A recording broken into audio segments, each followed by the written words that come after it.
Assalamualaikum warahmatullahi wabarakatuh. Saya Yola Yilmaniani, NIM 18043168. Di sini saya akan mempresentasikan tugas 7 mata kuliah Sistem Informasi Manajemen. Soal yang pertama datang dari buku Kelly, halaman 225. Pertanyaan pertama, diskusikan berbagai cara membayar online di B2C, metode mana yang Anda pilih dan mengapa? Berbagai cara untuk membayar online di B2C adalah menyimpan kartu uang berharga, kartu pintar, dan pembayaran orang ke orang. Yang pertama, menyimpan kartu uang berharga memungkinkan Anda menyimpan sejumlah uang prabayar yang tetap dan kemudian membelanjakannya seperlunya. Yang kedua, kartu pintar berisi chip yang dapat menyimpan sejumlah besar informasi lebih dari 100 kali lipat jumlah yang terkandung pada kartu uang. Nilai yang disimpan dapat digunakan sebagai kartu kredit, kartu debit, kartu uang simpanan, atau kartu loyalitas.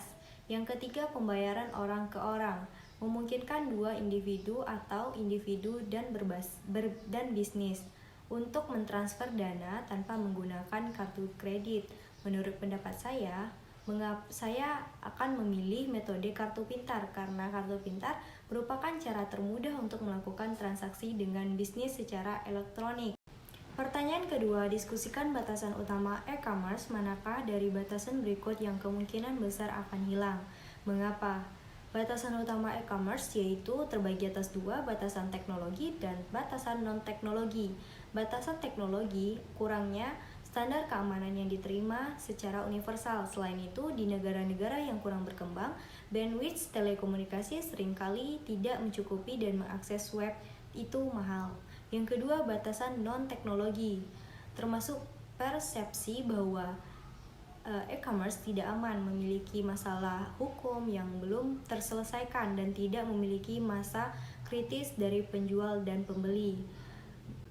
Menurut saya, batasan yang kemungkinan besar akan hilang adalah keterbatasan teknologi, karena masalah dapat diselesaikan seiring waktu dan keunggulan teknologi dan keterbatasan tersebut, terutama yang bersifat teknologi, akan semakin berkurang atau teratasi. Pertanyaan ketiga, diskusikan alasan untuk memiliki beberapa model bisnis e-commerce. Alasan untuk memiliki beberapa model bisnis e-commerce yaitu memungkinkan konsumen dan penjual untuk membuat proses pertukaran menjadi sederhana yang menciptakan kesuksesan bagi perusahaan ini dan membuat konsumen tetap puas. Pertanyaan selanjutnya datang dari buku Balzan, halaman 273. Pertanyaan yang pertama, apa perbedaan antara teknologi berkelanjutan dan teknologi mengganggu? Perbedaan antara teknologi berkelanjutan dan mengganggu. Teknologi berkelanjutan menghasilkan produk yang lebih baik yang diinginkan pelanggan untuk membeli, seperti mobil yang lebih cepat atau hard drive yang lebih besar. Teknologi berkelanjutan cenderung memberi kita produk yang lebih baik, lebih cepat, dan lebih murah di pasar yang sudah mapan dan hampir tidak pernah terdepan di pasar yang dibuka oleh teknologi baru dan mengganggu. Teknologi yang mengganggu adalah cara baru untuk melakukan hal-hal yang awalnya tidak memenuhi kebutuhan pelanggan yang sudah ada.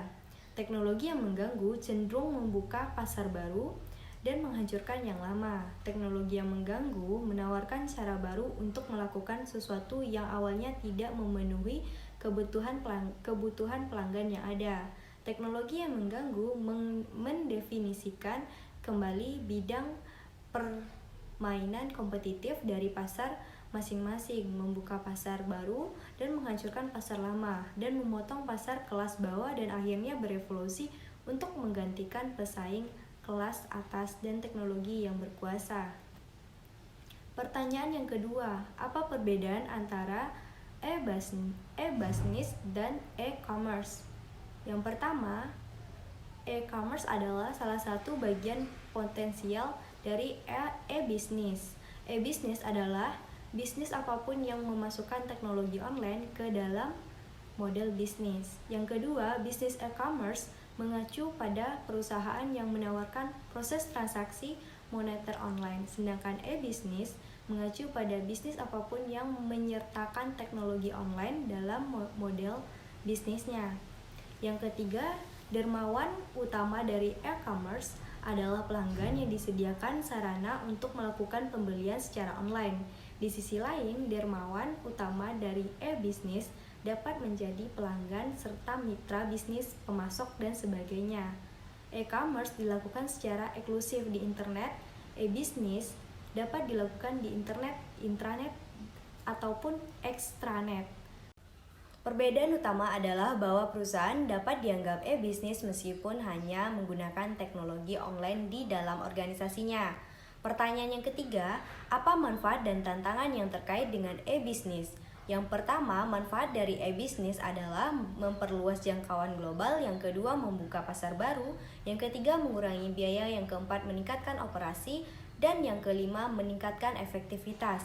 Tantangan yang terkait dengan bisnis, yang pertama mengidentifikasi segmen pasar terbatas, mengelola kepercayaan konsumen, yang ketiga memastikan perlindungan konsumen, dan yang keempat adalah mematuhi aturan perpajakan. Pertanyaan selanjutnya, kasus bisakah sederhana mengganggu perbankan tradisional, dari buku Kelly halaman 231 soal 1-3. Pertanyaan pertama, apakah Anda bersedia melakukan transaksi bank dengan bank internet? Mengapa atau mengapa tidak? Saya bersedia karena transaksi bank dengan bank internet lebih memudahkan dan dalam melakukan transaksi secara praktis dan gratis. Dapat melakukan banyak transaksi keuangan, membuat dan mengatur jadwal transaksi dalam satu waktu sekaligus, hemat biaya operasional bagi bank, dan dapat melakukan berbagai macam transaksi bank seperti transfer uang antar bank non-tunai, cek saldo, dan mutasi rekening, bayar tagihan kartu kredit, bayar tagihan bulanan seperti tagihan listrik, telepon, air, biaya pendidikan, TV berlangganan, membeli pulsa elektrik, bayar transaksi di e-commerce seperti belanja online, bayar tiket pesawat, bayar tiket hotel, dan lain sebagainya. Pertanyaan yang kedua, apa kerugian dari model perbankan simple? Berikan contoh untuk mendukung jawaban Anda. Kerugian dari model perbankan simpel yaitu kehilangan akses uang pelanggan 10% dari 120.000 pelanggan simpel akibat perusahaan pindah ke sistem informasi baru untuk memproses transaksi keuangan. Contohnya menunjukkan masalah dengan perbankan khusus internet pada Agustus 2014, sekitar 10% dari 120.000 pelanggan simpel kehilangan akses ke uang mereka sepanjang hari. Masalah ini terjadi ketika perusahaan pindah ke sistem informasi baru untuk memproses transaksi keuangan. CEO Simpel meminta maaf dan bank memberikan kredit 50 kepada setiap pelanggan yang mengalami pemadaman.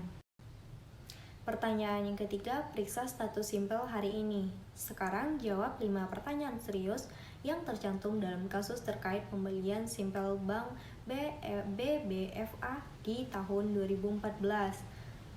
Terlepas dari jaminan ini, bagaimanapun pembelian tersebut menimbulkan beberapa pertanyaan serius. Yang pertama, bagaimana Simpel yang membangun pengikut setia dengan mengkritik praktik perbankan yang mengganggu, menjaga model bisnisnya tetap utuh sebagai anak perusahaan dari bank tradisional yang besar, yaitu dengan menyediakan model bisnis yang dapat membantu memecahkan masalah ini dan meningkatkan kepuasan pelanggan. Salah satu bank tersebut, Simpel, www.simpel.com, didirikan pada tahun 2009 dan diluncurkan secara komersial pada Juli 2012. Daripada mencari piagam bank baru, Simpel memilih untuk bermitra dengan Bancorp untuk mensponsori mereka di jaringan pembayaran dan untuk memastikan bahwa semua layanan perbankan mereka diasuransikan oleh FDIC. Simpel didirikan atas dasar gagasan bahwa bank tradisional tidak menyediakan alat online dan seluler yang memadai untuk melayani pelanggan mereka yang baik. Yang kedua, dapatkah Simpel mempertahankan basis pelanggan saat ini? Menurut saya dapat, karena Simpel sudah menyediakan aplikasi berbasis awam yang mudah digunakan dan layanan pelanggan yang luar biasa. Situs web dan aplikasi perusahaan menarik dan tidak berantakan dengan desain minimalis yang mudah dinavigasi. Pertanyaan yang ketiga, apa yang akan dilakukan BBFA dengan Simpel? Apakah akan mengizinkan Simpel mempertahankan praktik bisnis tradisionalnya? Seberapa besar kemandirian yang diperbolehkan bank? Yang dilakukan BBFA dengan Simpel yaitu pada Februari 2014 Simpel dibeli oleh BBFA Kompas Bank www.bbfakompas.com seharga 117 juta rupiah. BBFA mengizinkan Simpel untuk mempertahankan praktik bisnis tradisionalnya. Kemandirian Bank Simpel terlihat pada program kerja yang akan dilaksanakan atau dilakukan seperti menyediakan aplikasi berbasis awam yang mudah digunakan dan layanan pelanggan yang luar biasa, situs web dan aplikasi perusahaan menarik dan tidak berantakan, dengan desain minimalis yang mudah dinavigasi. Mereka berfokus pada alat manajemen keuangan Simpel yang seperti sasaran, yang memungkinkan pelanggan menetapkan tujuan keuangan untuk ditabung, misalnya untuk liburan atau uang muka mobil. Sasaran kemudian secara teratur memperbaharui pelanggan tentang seberapa banyak kemajuan yang mereka buat untuk mencapai tujuan itu. Alat inovatif lainnya adalah aman untuk dibelanjakan, yang menampilkan jumlah di rekening giro yang akan tersedia setelah pelanggan membayar tagihan terjadwal mereka dan menyisihkan uang untuk tujuan mereka. Sederhana juga menawarkan fitur unik yang disebut pemberitahuan push yang dikirim ke smartphone pelanggan setelah mereka melakukan pembelian. Mengingat bahwa bank khusus internet biasanya merupakan perusahaan rintisan kecil, apa arti pembelian ini bagi masa depan bank semacam itu? Arti pembelian ini bagi masa depan yaitu dapat memberikan inovasi baru dan teknologi yang lebih canggih yang dapat meningkatkan kinerja perusahaannya untuk masa sekarang maupun masa depan. Apa implikasi dari pembelian terhadap gangguan industri perbankan secara keseluruhan?